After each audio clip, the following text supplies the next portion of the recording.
Hey everybody, what's up and welcome back to today's video guys. And today guys, I'm going to go and be showing you how to enable GitHub additional security for your profile. This is a very simple thing to do, so make sure to watch this quick and easy video till the very end, follow my steps correctly so you can make sure this works the same for you and you can do this yourself. But yeah guys, let's get straight into it. So first things first, we're going to go and be opening up the official GitHub website right here at github.com if you've not already, and once you have opened it up, you'll be greeted by the main page. So in this main page in the upper right corner, you can get started signing up for an account if you do not already have one, because we need an account. Create one if you need one. If not, just log in normally, and after logging in, you'll be greeted by this home page right here. We can take a look at all the repositories we have. We have our home icon with our home projects right here, and everything we need is easily accessible. And now we can get started with adding additional security. So basically guys, what we're going to be looking for is right here in the upper right corner. In the upper right corner, you're going to have your profile icon. By clicking on your profile picture, it's going to open up this new drop down menu with all the options that you can access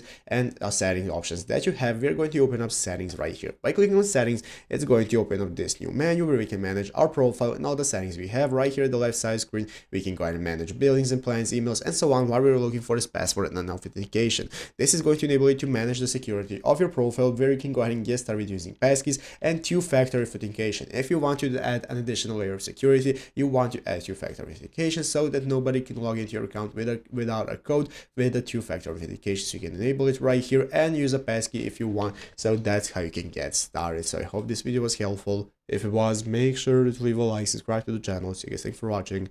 Take care and bye.